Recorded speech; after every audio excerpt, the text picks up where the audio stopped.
Kentucky. Twyla Hammonds, Kentucky. Hi, Twyla. Hello. Hello. Tony Perry, Kentucky. Hello. Hello. Louisiana.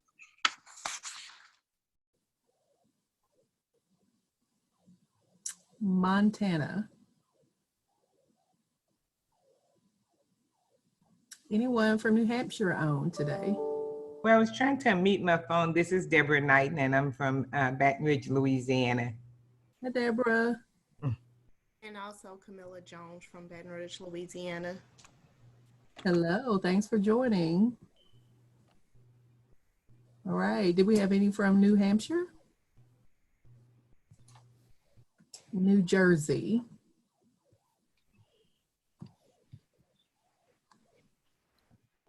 And also New Mexico.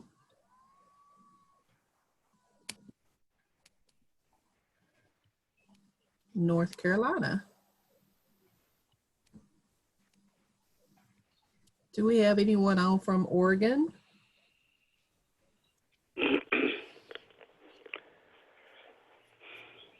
How about South Carolina? And last but not least, Virginia.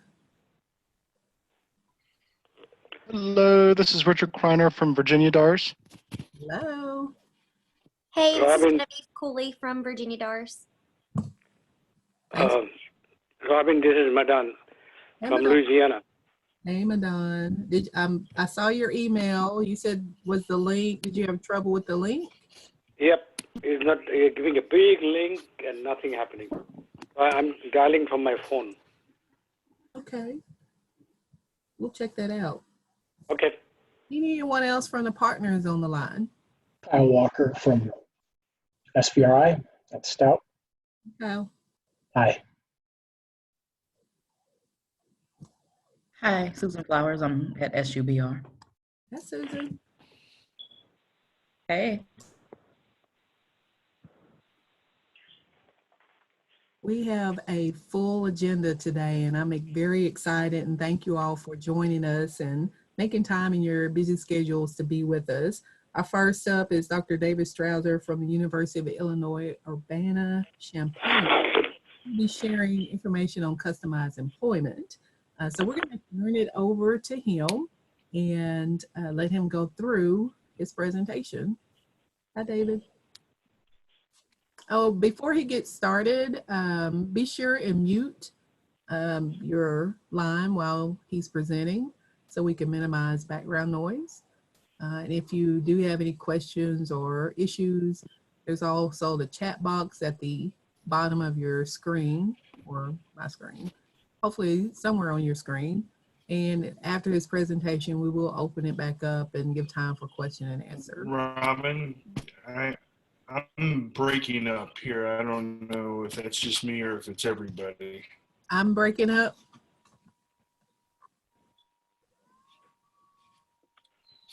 On my end, this is John Walsh. On my end, it's clear. I do hear that David was breaking up a little bit. Okay. But Robin, when you speak and when everyone else, it was fine. Okay, so David seems to be Can people hear me or not? Who's that speaking? That was David. Okay, David, I have your PowerPoint if you're able to share that, or do you need me to share it? I think David may have dropped off. May have to call back in. How about this? Why don't we start with Dr. Rob Froelich, and then you're up. All right. Ooh, unexpected. All right. That sounds great. So I'll let Dr. Froelich get up his PowerPoint presentation and share the screen. And what I could do is maybe give a brief introduction, if that's okay. Yeah. Robin, I want to thank you for the invite for Dr. Froelich and I to come on and talk a little bit about ethics and self-care. I'm wearing my hat this afternoon for this presentation as the project director of the Center for Innovative Training in Vocational Rehabilitation, and we're housed at the George Washington University. This is a new grant The grant we were just funded October 1st of last year. And the purpose of the grant is really to develop innovative training methods for state VR agencies, really in the broad topical area of VR counseling. It's really about personnel preparation, about how we can assist agencies on onboarding new staff, maybe upskilling existing staff, and provide topical training areas to really help with your professional development within your agency. So one of our charges is that we will be developing quarterly webinars.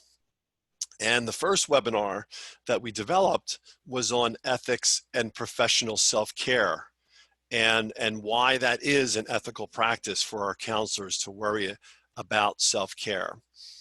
The other piece I wanted to point out as well is in light of our national crisis that we're in the midst of, we also thought that this is a timely topic to share. And the presentation that Dr. Froelich is going to give is an abbreviated version. And you'll see that on the first slide that Dr. Froelich has open, we have the link that you can go to our full webinar. And that webinar is free, and it offers CRC continuing education hours for all those who complete this training. The other piece I wanted to point out as well that is very timely is we just posted today on our website, trainvr.org. Again, that's trainvr.org. We just posted a really comprehensive resource guide on telecounseling. So I know that many folks, many VR counselors, many agencies have a stay-at-home order, that the offices may be open, but members of the public or your clients are not necessarily coming into the office, and that agencies are finding ways to continue services in the midst of this pandemic. So we're hoping that we could provide some additional resources for your staff to look at how they actually are doing some of that telecounseling, and in a virtual world, how do we do some of this work? So we hope that you find that resource also valuable. We just sent it out through CSM-AVR and NCSAB, and we'll have it posted in a number of areas. You could also find it by going to our website at trainvr.org. So let me now introduce Dr. Froelich. Dr. Froelich has been a rehab counselor educator for multiple years, has also developed a number of articles in relations to ethical practices for counselors, and also serves on the committee of CRCC, on the ethics committee, overseeing that. So Dr. Froelich, I'm going to turn it over to you. Okay, awesome.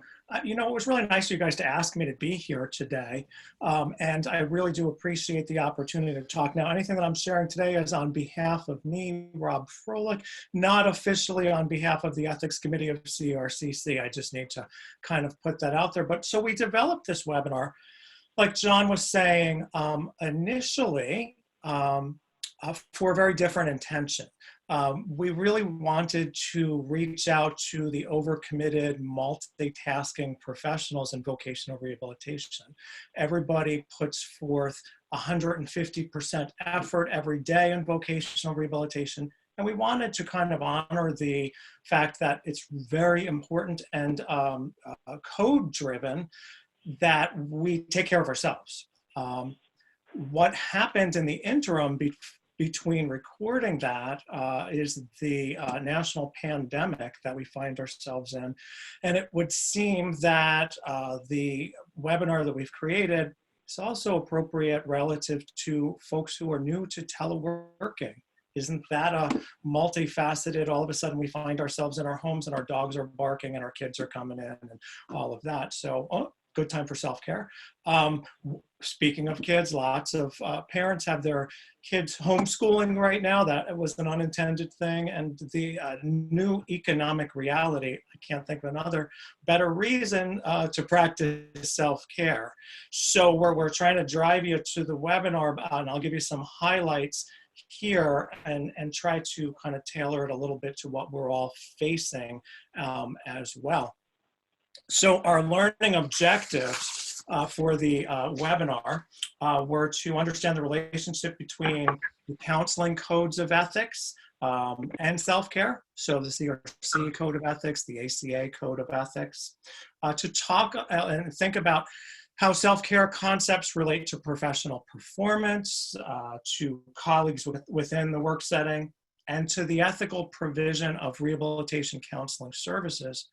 And what we also think we have provided is a good resource for you all relative to developing self-care plans. We have a number of different assessment modalities relative to where you're at right now with your self-care, and also some structures for plans to help you develop your own program of self-care and to move forward relative to that. So the very first thing about the ethical provision relative to self-care is that it is ethical. Sometimes folks who self-select into counseling professions think anything that focuses on them is selfish or abnormal or the antithesis of what we're supposed to do. And that's really not the case. When we look at the opening of section D in the CRC Code of Ethics, relative to our professional responsibilities, it actually indicates that rehab counselors engage in self-care activities to maintain and promote their own emotional, physical, mental, and spiritual well-being to best meet their professional responsibilities. So you see how they're kind of tied together, that my own personal needs and addressing them are going to help me be a more effective rehabilitation counselor. We also engage in self-care to avoid professional burnout or impairment secondary to that. So sections D1E, monitoring our effectiveness, looking at how am I doing personally and professionally, and D3, looking at this concept of functional competence and the concept that we can become impaired when we don't take care of our own needs, is very much supported within the code of ethics. So some simple operational definitions of self-care are both the ACA and the CRC code use the same description. And that would be activities to maintain and promote counselors' own emotional, physical, mental, and spiritual well-being to best meet their professional responsibilities. It's really just taking time to take care of our own needs, not at the expense or the exclusion of others, but to enhance our ability to work with others.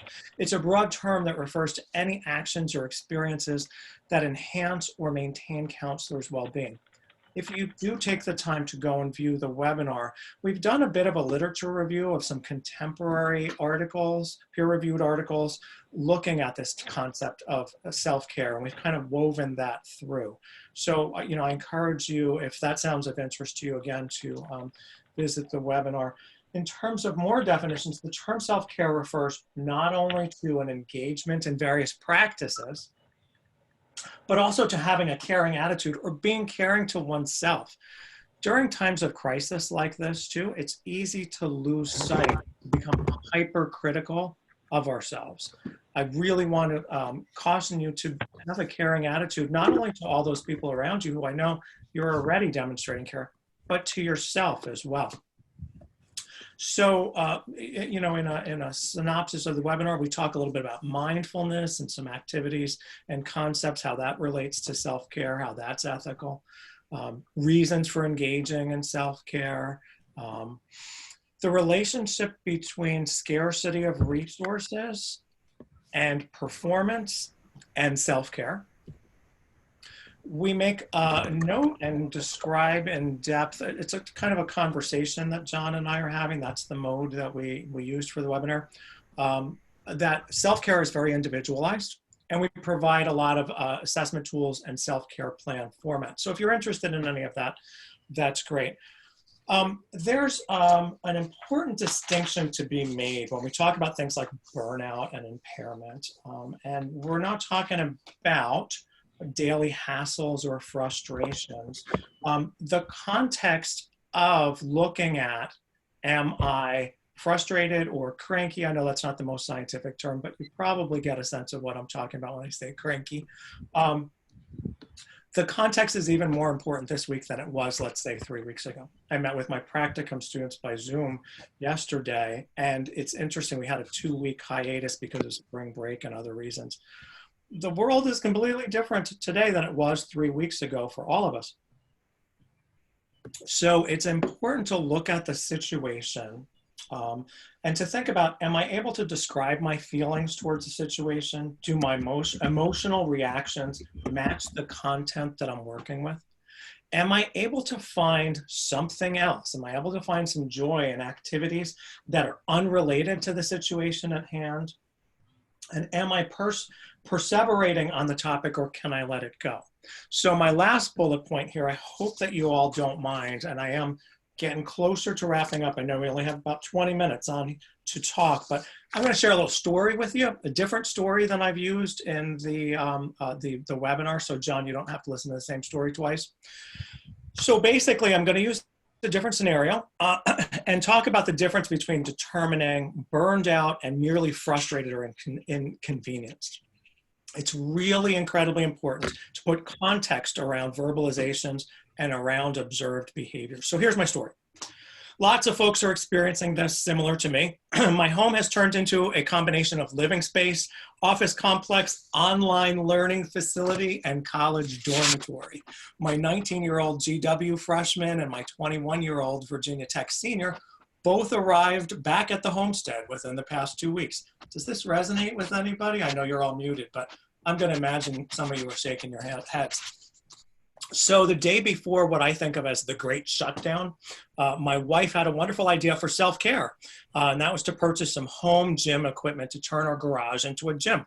We anticipated the local gym would be closing, so it was a way to address our physical self-care needs. So she and my youngest son set out to the store and came back with a truly astonishing amount of equipment, all that required some significant assembly or installation.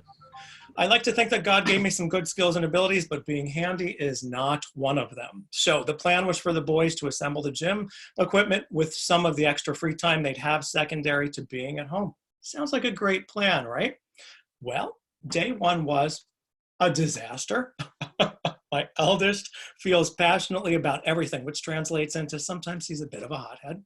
My youngest son is more cerebral and wants to read through the whole instructional manual prior to starting. Needless to say, I spent my time with each individually helping to process the fact that no, your brother's not from another planet, and that ultimately each of their reactions was really because they were frustrated because they had to end their semesters at places they both love, transition to online learning with professors with varying levels of ability, and they just missed the lives and social circles they had to abruptly leave. So that's great. I've rambled on at you now. How does that relate to our topic? Well, feeling anxiety relative to the world we find ourselves in right now is not odd. It's not unanticipated. It's not pathological in any kind of way. We have to give ourselves space to adjust to our new surroundings. Self-care practices are needed more now than ever, but we need to be thoughtful in planning those practices. An assist and a raise. So, did somebody have a question? No, I think they were just talking and not muted. Okay, so. Cool. Go ahead. Awesome. Self-care practices are needed more now than ever, but we have to be thoughtful about planning them. So little by little, the boys continue to work in the garage. Some of the basic stuff's usable. Ultimately, after social distancing is over, I'm sure I'm going to have to pay someone to pay the gym, to put the gym together. In my mind, though, it's a win, as it presented the opportunity to embrace the original overly optimistic plan, take a look at what stressors we're all facing, adjust the self-care plan to a manageable level, and realize, and all of these things directly are applicable to you all and all your colleagues, realize that small steps moving forward in self-care should be celebrated, and we shouldn't let perfect be the enemy of good in terms of self-care plans. So speaking of self-care plans, they all include some combination of the activities in the following realms. Physical activities, that could be exercise, that could be eating, but it can also be things like making sure that I get the medical care I need. get massages, take vacations, those types of things. Psychological care, write in a journal, do something that I'm not an expert in. Emotional self-care, give myself affirmations, give myself self-praise. On the other end, allow myself to cry, spiritual, relationship, all of these things we talk a little bit more in depth about in our webinar.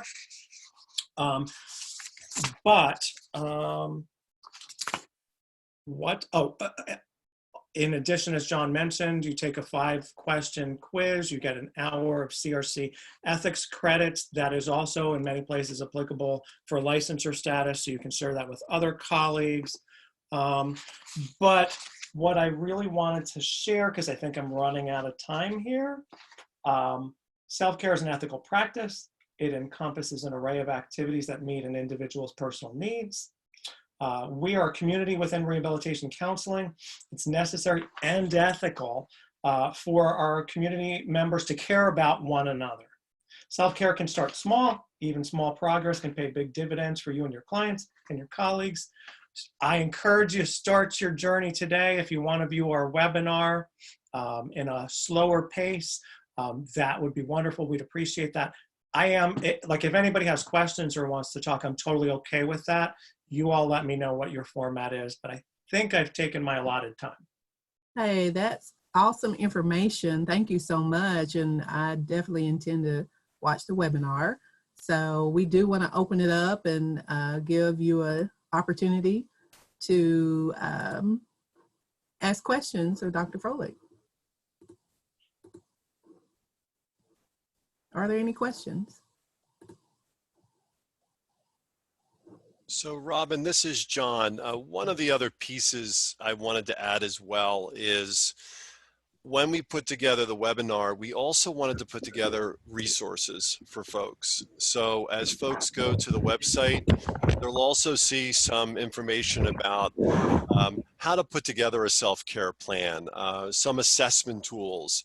We also talk about, and again, this was prior to actually, we recorded this prior to the pandemic, but we knew how stretched a lot of folks were within our community.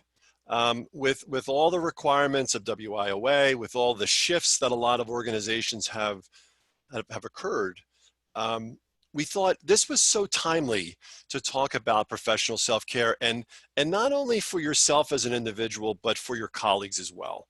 And one of the pieces we cover in the larger webinar as well is how we look out for our colleagues in this time. And, that may have been going over to somebody's cubicle, checking in, and now in a virtual world, that may be sending a quick email or, hey, a FaceTime, or let's do a Zoom session. Finding creative ways. I think folks in the VR profession are some of the most creative, innovative, and folks that could pivot constantly, because I think that's one of our main functions, is about problem solving and to understand what the core situation is. So we thank you for listening today on this topic, and please come in and see the full webinar, and then also look for other offerings we're going to have on trainvr.org. Thank you. Thank you, John. Thank you, Dr. Rob Froelich. Thanks for your time. Final call. Any questions for Dr. Froelich or for John Walsh?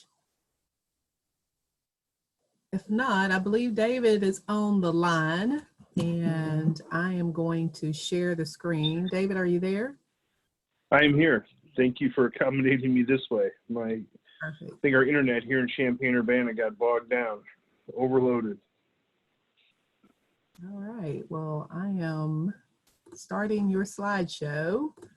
So we're ready to get started whenever you are. Okay. Yeah. Thank you for accommodating me this way. And Robin, I guess I will just tell you when I need something switched here. But hopefully we're all looking at the blue screen with the title page. And just let me kind of give you a backdrop here. I think what I was asked to talk about today was customized employment, and a little bit about what we've done at Illinois with customized employment as part of our E3 project. So I think, Robin, correct me if I'm wrong, but you have made our manuals available, correct? That's electronically? correct. Yes. Yeah, so part of our project at University of Illinois is we developed, in conjunction with Virginia Commonwealth University, some customized employment manuals targeting our specific populations, which were formerly incarcerated youth and children aging out of foster care, young adults aging out of foster care. The way we designed the manuals, though, too, were to have the core elements of customized employment be the bulk of the manuals, and then the last couple chapters to be specifically related to our populations of interest.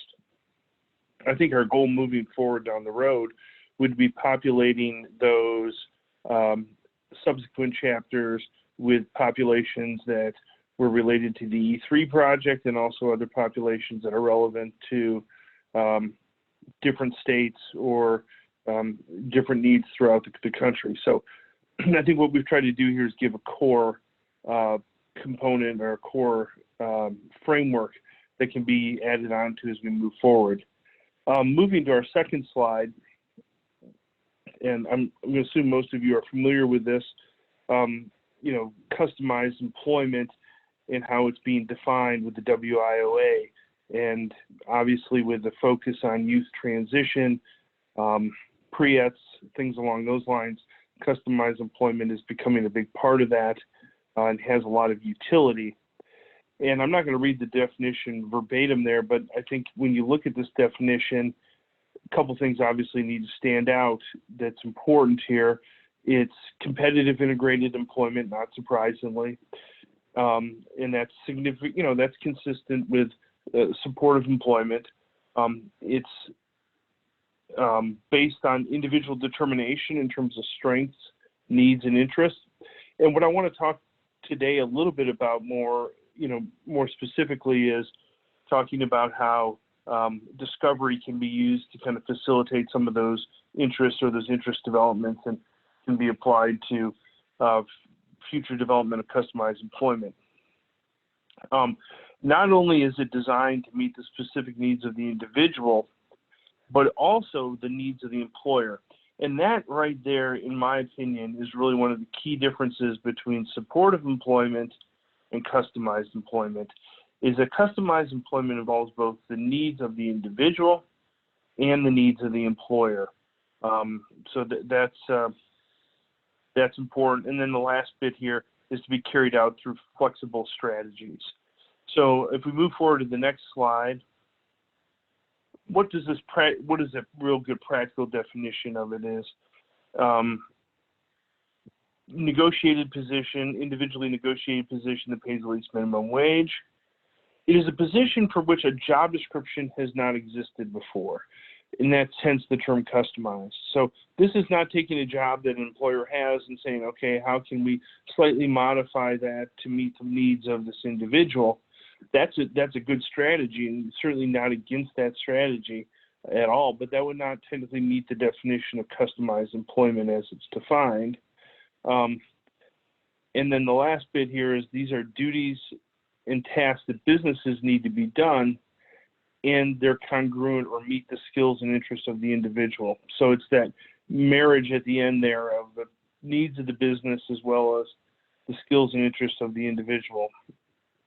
So moving on to the next slide, this, I guess, kind of reinforces the idea that customized employment is not labor market driven.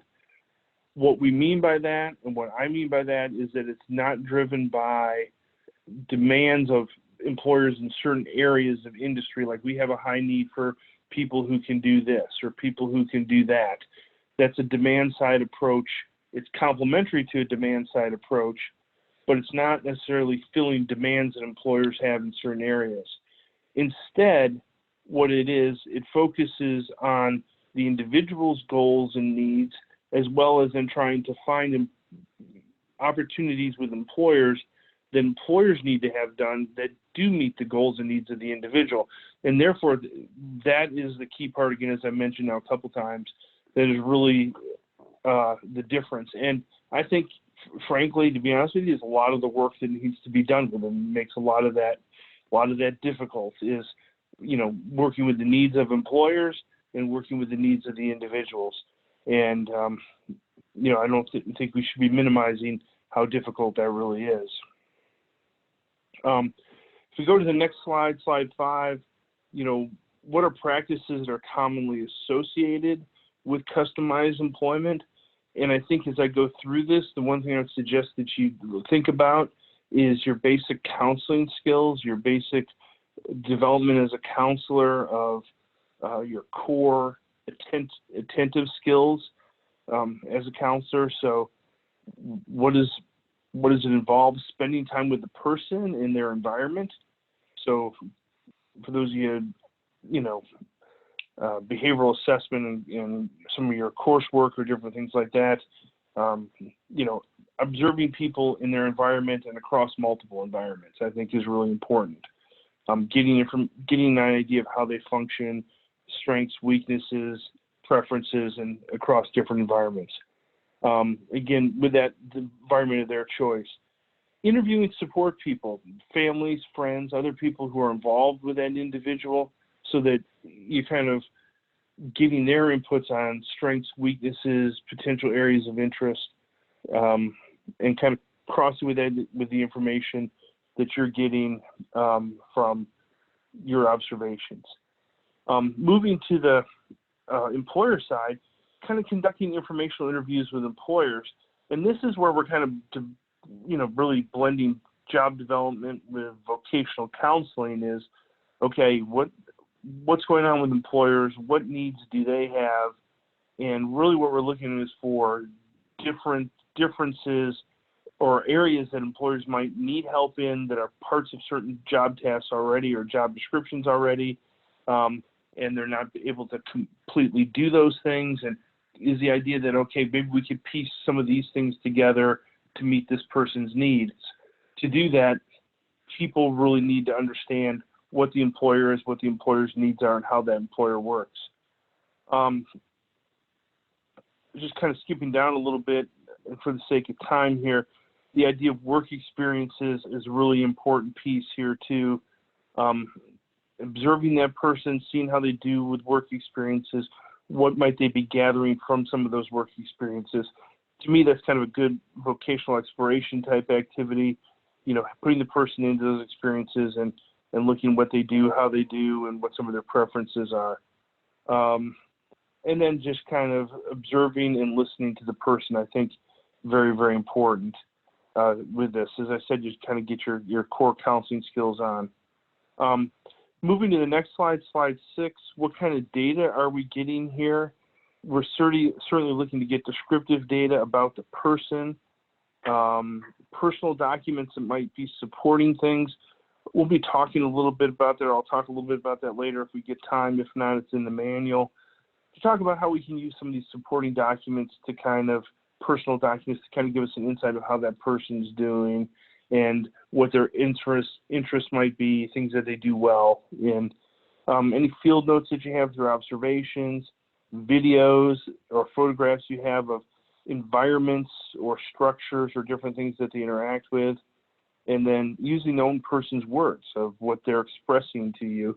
And this kind of goes back to me to typical vocational counseling type approach of looking at what the person's expressed interest might be versus what their interest might be in terms of their choice of activities or choice of things that they become involved with. Moving on here to slide 7. I think one of our strongest tools that we have here for us to use in customized employment is the interviewing both the individual and the employer. And this is where I would suggest you go back to your core counseling skills. Really listening to what both the individual is saying, the people that are involved with the individual are saying, as well as the employers. And trying to have purposeful conversations with those people, developing relationships with those people, listening to what those individuals are saying, and really trying to not be the person driving the conversation and asking the questions, but trying to get an understanding of what's really going on. So I think that's probably pretty straightforward. Moving on to slide 8, this kind of just gives us a little bit more of an overview of that. You're not really in a position or is it beneficial to be critical or evaluate what people say, but to really kind of take it in and kind of put together the puzzle for the person and the employer, try to identify potential matches for both what the individual wants and, the employer's need. Moving on to slide 9 here, we see again just kind of a basic interviewing overview, and I can't stress this enough to go back to our course counseling skills. And having taught introduction to counseling for close to 20 years, you evolve as students from our students who come in who are always wanting to solve problems and ask questions to hopefully becoming good listeners. And having worked with a lot of people in the field over close to my 30 years now, I know that a lot of people pretty well documented in the counseling field that we tend to fall back to our bad habits that we started our counseling professions with while trying to solve problems and asking closed-ended questions. So it might be just a good time to shake off that intro counseling book and just kind of say, okay, I really want to try to be open, listen to things, listen to what the person's saying, and let them and the employer kind of develop things and let me just be more of a facilitator. Okay, let's move on to slide 10 and talk a little bit about discovery. And I think this is something that is really very, very critical to the whole process. And frankly, we just don't really know a lot about. I mean, I'm going to give you some guidelines here, some things to do. But really, to be honest with you, moving forward here, we really don't know a lot about the discovery process as far as what works and what does not. We have a lot of anecdotal, information about things that tend to be good, but a lot of what I'm giving you is just kind of practical, experiential things that have been learned over the course of time. So discovery is the process of learning and learning about not only themselves or the individual, but also employers. So we really want to help the individual kind of learn more about themselves, learn more about their strengths, what they can bring to the employment setting, what their likes and dislikes are, what maybe their values are, how those might interact with different areas of the labor market or different employment settings, what they actually have to offer to an employer. So that to me, as we talk about discovery, it's very, very analogous to me to career awareness, vocational identity, helping a person kind of identify who they are as a worker, what their skills and abilities are, and how do they relate to the broader environment. Moving on to slide 11. Again, I've kind of already gone over this, talking about strengths, weaknesses, talents. Importantly, what type of support a person might need, what kind of strategies have worked to support this individual in the past, maybe what types of support are they going to need moving forward would be very, very important to be looking at. Moving on to slide 12 again here to really emphasizing that counseling relationship or the relationship that you have with the individual. As some of you may know, we've done a lot of research and over the years I've been involved with the Working Alliance, and Working Alliance is kind of an evidence-based practice in rehabilitation counseling. I think those core elements of the Working Alliance really relate to this here, developing a bond with the individual, developing goals, and to developing action tasks associated with that. I think that's also true for our employer partners as well, really developing that relationship with them. So go back to your good old counseling days there with the Working Alliance, I think is really, really important as well. Going on to slide 13 here, just kind of what I'm wanting to try to convey here is very basic, but with the discovery process, it's really kind of the old-fashioned environmental assessment, observational assessment type piece, looking around the individual's home environment, their school environment, their social environments. What are they doing? What are they engaged in? How do they interact with with individuals? How do they interact with the environment, the neighborhood? You know, how is that person getting around? Who do they interact with? That's really going to give you tons of information about how this individual is able to interact with people, their strengths, their potential areas of interest, their potential values. And might just put a plug in here for a lot of times we look over the importance of interests and values, or we tend to maybe not realize how important those are to driving a person to engage in work activities and to adhere to work activities. So very important that we really look at those types of things. I put slide 14 in here. It's just kind of maybe an interesting slide to look at. I think its purpose here is a picture, obviously with a lot of different details in it, to just kind of get you to look at this and see what you would find. And I mean, it might be an interesting activity for you to kind of look at it with somebody you work with, or somebody who you're in school with, or something like that. So, okay, what do you know, in this picture here, what do you see? What catches your eye? What is it that you go to? What is it, the things that you focus on? And I think the purpose of this is really, when we talk about observational learning and looking at people's environments, how rich the environment is in terms of detail, you know, things that need to be described, things that you might look at one way, but somebody else might look at the other way. When you look at this picture, what catches your eye versus what catches maybe your colleague's eye, you know, those are important discussions, and it shows us, again, I think, how rich this observation is and how powerful the environment is.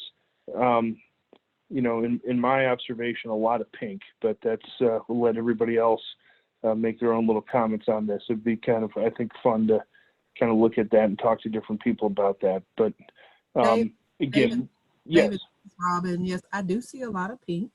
There's nothing wrong with it. Nothing wrong with it. It was not a value. We want to say that we have a few more minutes, and then we'll open it up for questions. Yep, I'm almost done, so I appreciate that. Again, the strength of observational learning there and the importance of that, very important. And this kind of blends into now slide 15, discovery conversations, using things around people, using things that are part of their process or you know, in their environment to promote discussions about what they like and they don't like. I think I'm on to slide 16 now. I think we've already had that conversation, so I don't want to bog down on that. I think Rob and I'm probably at a pretty good place to, I think I'm probably at a pretty good place. I'll just stop it right there. And okay. There's a couple other slides left, but just leave it for questions. Thank you. Thank you. Any questions for Dr. David Strausser on the Competitive Employment Manual or his presentation? Robin, I don't have a chat. I mean, I'm in a telephone. I just asked you a question, David. I enjoyed your presentation, but what I see is this is a combination of a concept that we have been talking about since 1970s. For example, customized employment, it was the same concept similar to matching, that we talked about people with severe disabilities, how we can match with their interest, aptitude, and work history, work experience, etc. And then on-the-job training, job seeking skills, job development, video job analysis, and diagnostic vocational interview that was done by Minnesota. And of course, we had a working alliance, as evidence-based practice, and also the contextual factors from ICF. This has been incorporated in that. So it looks like a very good point here that the holistic picture that is needed to employ somebody with different kinds of disabilities. So that is my point. Is that make sense that all these concepts are put together in customized employment? Yeah, Madan, I think that's a good way to say it. I don't think there's, you know, a lot of new here. I think it's a lot of repackaging of what we have. Correct. And I think that's very true. I will add this though to your point though. I think we need to do more to understand how these things work. I think we have stopped looking at how these things develop and how people interact, and we need to do more research in that area. But outside of that, in a practitioner practical sense, I think it is a marriage of all those different things that you talked about with the individual. But then that also then carries over to the employer. And that's where there's a little bit of the newness to it is, okay, we do those things with the individual, but now we also need to do it with the employer. That is correct. And then we're trying to identify potential matches, yes. Well, that's why we need the employer education as a part of the concept of demand-side placement. Why employer will collaborate with you or your client? What is it in return for the employer? That's what then it will work. Because and I think, go ahead. We are preparing the client, that is true. But at the same time, if you do not prepare the employer, then he's not going to match. I think that's right. I think it's getting to know your employer and getting your employer to understand where there's some areas that could be leveraged to allow a person with a disability to enter their labor market and be effective and be a productive employee. Yes. Yep. And also you have to show the employer benefits, cost benefit. Then employer will buy, that they're going to get more in return of their investment. I think trust will be a big part of this between the rehab counselor, placement specialist, and the employer. I couldn't agree with you more. Sure, that's the main point. So the traditional job development is not going to work, and cold call is not going to work. You have to develop a good relationship with the state BR agency and the employer. It should be not a one counselor effort, but the state total effort. Then people will buy it. The employer will buy it. Because it has been tested back in 1970s in Michigan that the state agency about the organization should develop an employer account. Not everybody call the employer. For the state VR agency, there will be some person who will be involved who is knowledgeable. They will collaborate and make the negotiation. Not every council from all districts they're calling the employer. Employer will be tired of that. So yes, that's a good point, that we have to develop a good relationship, good partnering with the state BR agency and the employer. And let's not leave out our community-based organizations. I think that's one of the key factors of why we have this communities of practice and our leadership academy. You're right. That's the community-based rehabilitation. CRPs also should be involved. I mean, what I'm trying to say is that we should not everybody should not call the employer. That means somebody who is knowledgeable, build relationship, everybody should go through that person. Because it is difficult for the employer to answer 100 telephone calls, True. So the CRP or the state BR work together and have a point person who can be communication person. The employer doesn't have time to answer all this question. So if the employer sees that there's a benefit having this relationship, then it will work. And that's the kind of relationship we have to build as a part of the demand-side employment. Great point. Just a reminder to everyone, thank you, Madan. The PowerPoint that David shared is on our Communities of Practice website under Project E3. You could go to the Leadership Academy and access it under resources. I think there's a file there that just says March 26th meeting, as well as Dr. Rob Froelich's presentation. I'll add that after our call this afternoon. You should have also received that PowerPoint, at least David's PowerPoint, earlier today or yesterday in those emails that come from the Project E3. It was sent to you as an attachment. So if you did not receive it or if you can't access it, please let me know. An additional information or follow-up if you need to reach out to David or Rob for other questions or resources, you can find their information in those PowerPoints. We're going to turn it over now to John Walsh for a discussion of our sustainability plans. Thank you, Robin. I'm putting on my hat again as project manager of E3, taking off my project director's hat from the Center for Innovative Training. I do want to emphasize one other point before shifting to sustainability, and really check out those resources that Dr. Strauser created on customized employment. I think they're valuable. I think they have, as Dr. Strauser had said, a lot of the core components of how to implement a customized deployment approach. And I think in particular at this time, taking a customized approach is probably a really fruitful way to serve many of our clients. So I'll end at that. The other piece is, Robin, I wanted to give a little update of where we are in the provision of technical assistance services in the light of the pandemic, and how that also links with our sustainability plans.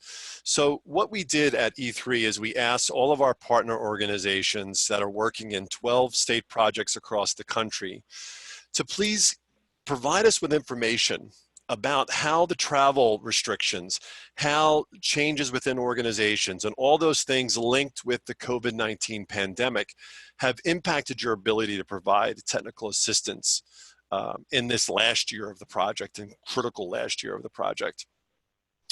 When we gathered all the data together, we found that there was 50 discrete intensive technical assistance activities that were either postponed or canceled in light of the fact that we may not have enough time with the project ending September 30th of this year.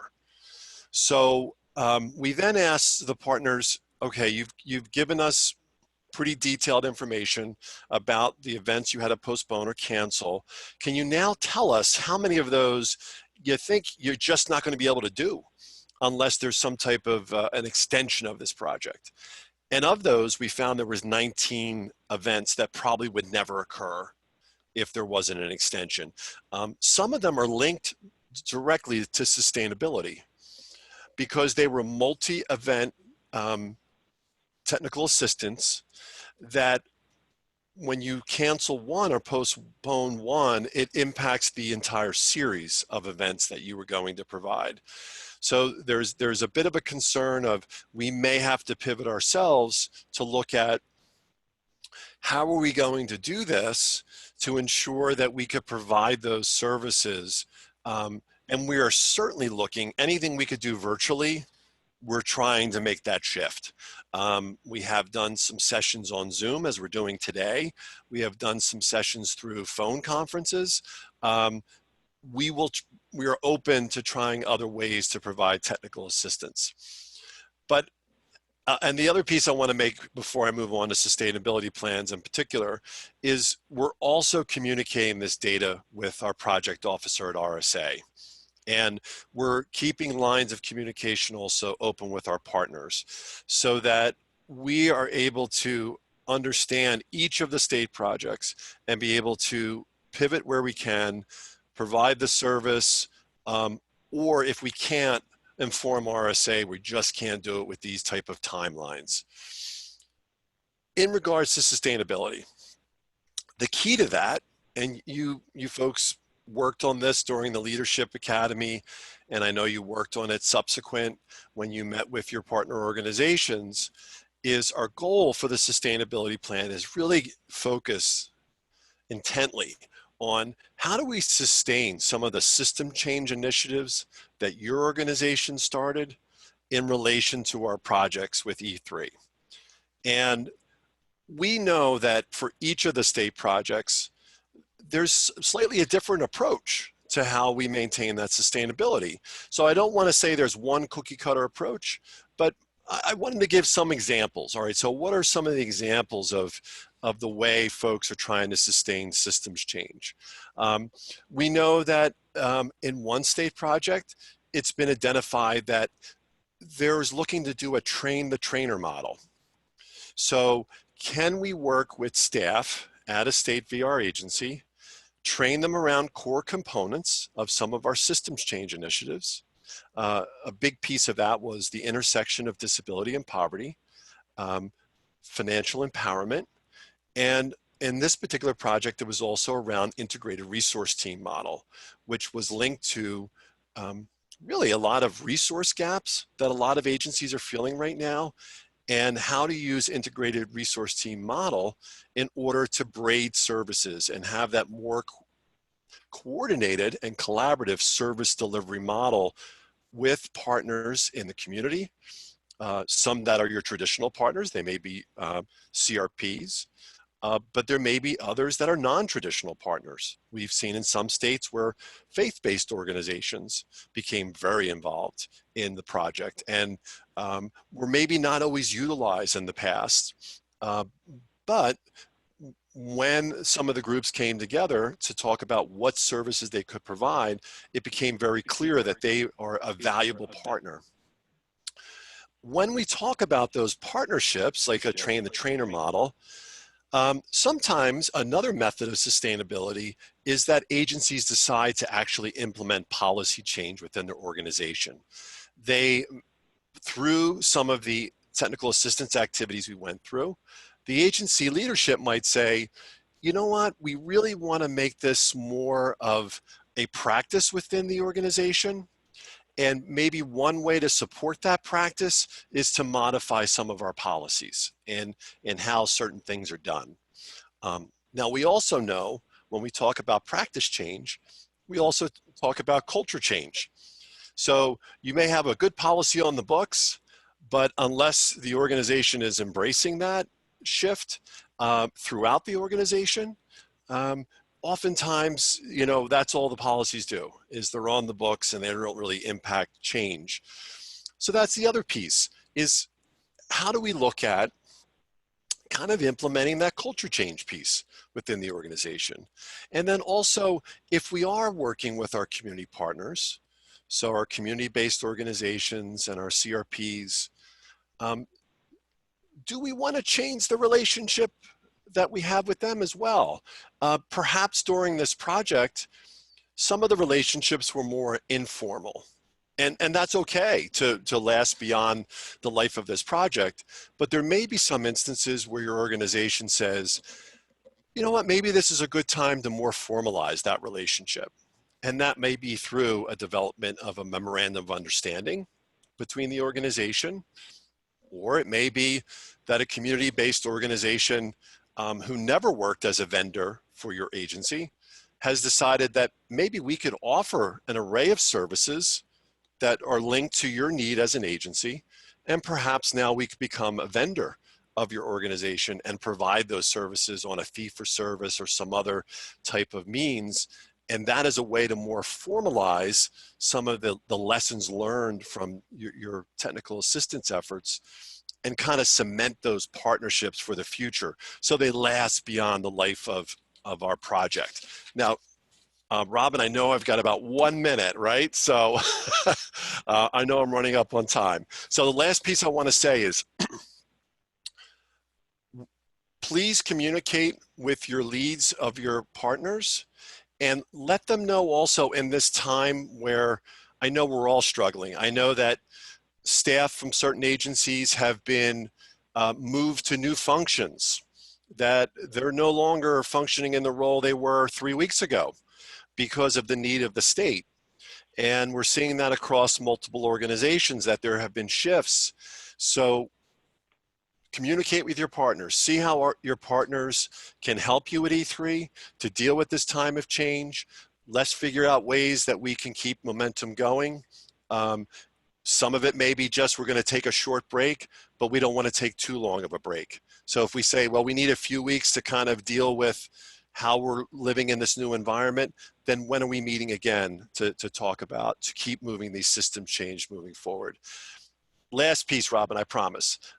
The other thing is, and I know Dr. Flowers Benton is on the line, one of the pieces we want to do with E3 as well is for an evaluation process, we want to start having communication with key stakeholders in each of the projects across the country. So as we have those interviews with your key stakeholders, this could be another opportunity for us to help you with your sustainability efforts as well. So perhaps if we hear certain things, and it always helps sometimes to have a third party come in, right? And coming in with a different set of ears, as Dr. Strauser was pointing out about observing the pink room. I noticed the flags right away and thought, boy, I'd have to avoid those because I'd probably hit them. But we each have a different way of observing. And if we could assist in those efforts, please let us know. All right, thank you so much. Great information. We've had some wonderful presentations from Dr. Strauser, Dr. Froelich, John Walsh. Thank you for those resources. Center for Innovative Training, the competitive or the customized employment manuals that Dr. Strauser has put together that are available on our Project E3 website, as well as the PowerPoints. Before we move on to discussion of our next meeting, I want to open it up again and allow participants to ask questions or offer any comments.